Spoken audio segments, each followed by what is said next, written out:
ሰላም ሰላም፣ ጤና ይስጥልኝ የተከበራችሁ ውዶች፣ እንዴት ናችሁ? እኔ እግዚአብሔር ይመስገን ደህና ነኝ። ዛሬም ለሶስተኛ ጊዜ በቴዲ አፍሮ ጉዳይ ነው የመጣሁት። ቴዲ አፍሮ ጻድቅ ነው በሚል ርዕስ ነው የመጣሁት።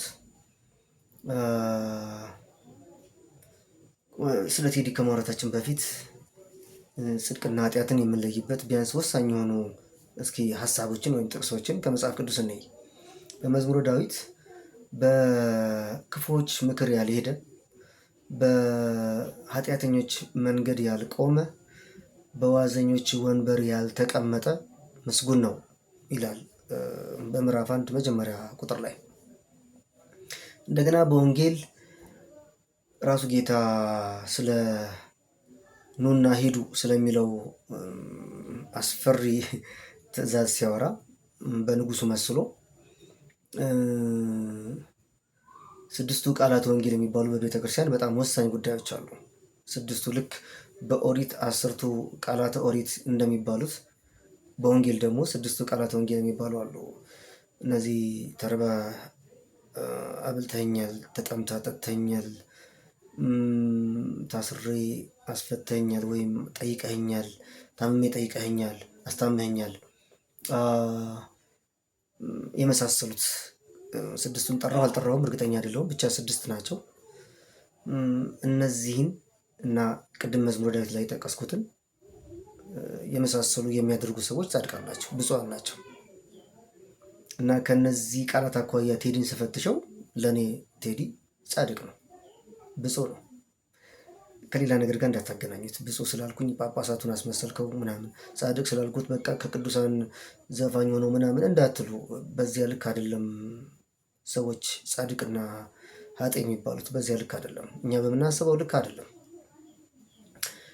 ምንድን ነው ታዲያ ካላችሁኝ፣ አንድ ሰው ታስሯል የሚባለው እስር ቤት ተፈርዶበት ሲገባ ብቻ አይደለም። ታርዟል፣ ተጠምቷል፣ ታሟል የሚባለው የግድ ሆስፒታል ሲገባ አይደለም። ታሟል የሚባለው ሆስፒታል ሲገባ አይደለም። ሰዎች በኑሮ ይታመማሉ፣ በፖለቲካ ይታመማሉ፣ የአእምሮ ህመምተኛ ይሆናሉ። የአእምሮ ስል የአእምሮ የሚባለውን የአንድ የህመም እንትን እየጠቀስኩ አይደለም። ከሀሳብ አኳያ ህዝብ፣ ሰዎች በብዙ ነገር በደል ይደርስባቸዋል፣ በብዙ ስቃይ ውስጥ ሊሆኑ ይችላሉ። እነዚህ በስድስቱ ቃላት ወንጌል ላይ የተጠቀሱ ናቸው። የግድ ሆስፒታል መግባት አይጠበቅባቸውም። ታመን ነው የምንኖረው። በፖለቲካው ምክንያት ታስረን ነው የምንኖረው። ሰው የቁም እስረኛ ይሆናል። ሌሎችም ተርበናል፣ ተጠምተናል። በዚህ ዙሪያ አንድ ሰው በድፍረት ተነስቶ ለስጋው ሳያስብ፣ ለገንዘብ ሳይጨነቅ፣ ለብሔሩ፣ ለዘሩ፣ ለሃይማኖቱ ሳያደላ፣ ለሰው መልክ አይቶ ሳይፈርድ ለእውነት ከቆመ ጻድቅ ነው። በዚህ ሁሉ ስቃይ ለሰዎች ሲል ለሰዎች ቆሞ ለምን ተብሎ ተይዞ የሚፈረድበት የሚጠየቅ ወይም ነፍሱን የሚያጣ የሚሰቃይ ከሆነ ይሄ ሰው ጻድቅ ነው። እነዚህ ነገሮች ሊደርሱበት ይችላሉ፣ አያርግበትና ሊደርሱበት ይችላሉ። ስለዚህ ምንድነው ልዩነቱ? ሆስፒታል ሄዶ የታመመን መጠየቅ፣ በቁሙ የታመመን መጠየቅ ልዩነት የለውም። ስለዚህ ከመጽሐፍ ቅዱስ ሀሳብ አኳያ ቴዲ አፍሮ ጻድቅ ነው። በእውነት የዓለምን የፍርድ ጣጣ የተበላሸ ብዙ ስቃይ ሊደርስበት የሚችልበትን የተበላሸ አሰራር ሳይፈራ ለሰው ቆሞ፣ ለሰው ልጅ ቆሞ፣ ለሰው ሁሉ ነው፣ ለማንም አላደለም፣ ቆሞ ችግር ቢደርስበት እሱ ሰማዕት ነው፣ ጻድቅ ነው። ይህን ስንቶቻችን እንረዳለን አላውቅም። ብዙዎቻችን መንፈሳዊነትን የምናጥረው በሃይማኖት ተቋም ውስጥ ያሉና በዓለም ተቋም ውስጥ ያሉ ብለን ነው። ለምሳሌ የኪነ ጥበብ ሰዎች፣ ዘፋኞች፣ ምንድነው ድራማ የሚሰሩ ተዋንያን፣ ማንኛውም አርቲስት የሚባሉ የኪነ ጥበብ ሰዎች ዓለማውያን እንላቸዋለን። እኔ አላልኩም፣ በትምህርት ጥቅስ ያስሉኝ። ከዛ በቤተክርስቲያን ውስጥ ዘማሪ ሆነው፣ ዲያቆን ሆነው፣ ቄስ ሆነው፣ የቤተክርስቲያን የሆነ አገልግሎት ክፍል ውስጥ ይዘው ሰንበት ተማሪ ሆነው የሚያገለግሉትን መንፈሳውያን እንላለን።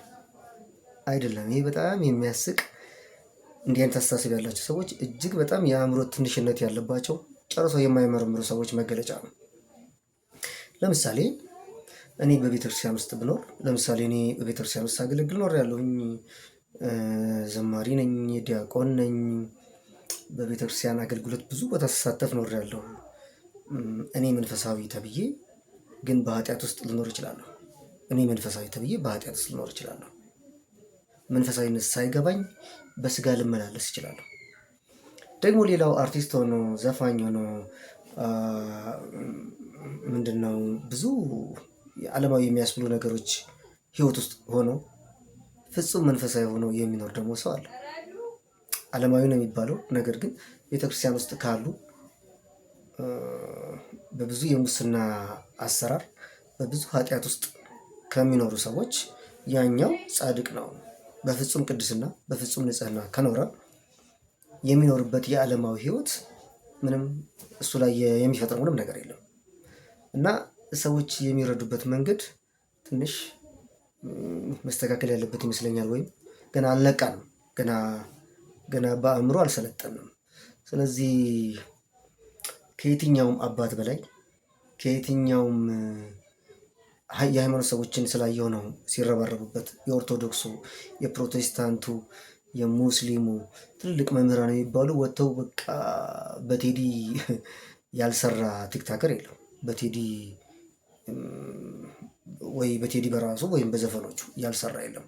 እየኮነንም እያጸደቀም ፖለቲከኛው በብዙ ስልጣን ላይ ያሉ እንግዲህ ሃይማኖተኞችን በቃ በሚያስገርም ሁኔታ እያየን ነው፣ እየተረባረቡበት ነው። በብዙ የስራ ዘርፍ ላይ ያሉ ሰዎች በዚህ ደረጃ ቴዲ ላይ የሚረባረቡ በሙሉ እነሱ እንግዲህ መርምሩ፣ ምን ውስጥ ናቸው ያሉት? ከምን አኳያ ነው ቴዲ የሚሰድቡት? ለታመሙት፣ ለተጎዱት፣ በየቀኑ ለተገደሉት ሰዎች ሳይናገሩ ሳይጮሁ፣ በአርሲ እየተገደሉ ላሉ ሳይጮሁ፣ በሌላ ቦታም በብዙ ቦታዎች በኦሮሚያ፣ በአማራ፣ በሁሉም በትግራይ እየተሰቃዩ በግፍ እየተገደሉ ላሉ ሰዎች ድምፃቸውን አጥፍተው ቁጭ አሉ። እነዚህ እንግዲህ ሃይማኖተኞች ናቸው። ያስቃል እኮ ጌታ ያለው ሌላ፣ እነሱ የሚሄዱበት ሌላ እና እነዚህ ሰዎች ማን ነው አሁን ከቴዲ እና ከነዚህ ሰዎች ስታስተያዩ ማን ነው እውነተኛ የሚሆነው? ማን ነው? ቴዲ ነው ጻድቅ? እነዚህ የሃይማኖት መሪዎች? ለማንኛውም በእኔ እይታ እንደ መጽሐፍ ቅዱስና በእኔ ምርመራ ቴዲ አፍሮ ጻድቅ ነው። ለተቸገሩት፣ ለተጎዱት፣ እየተሰቃዩ ላሉት ድምፅ ሆነዋልና እሱ ጻድቅ ነው፣ ብፁዕ ነው። እኛ ለሱ ምን ያህል እንቆማለን ፈጣሪ ወቀው፣ ወደፊት የምናየው ይሆናል። ስላዳመጣችሁኝ አመሰግናለሁ። ሰላም ሁኑልኝ።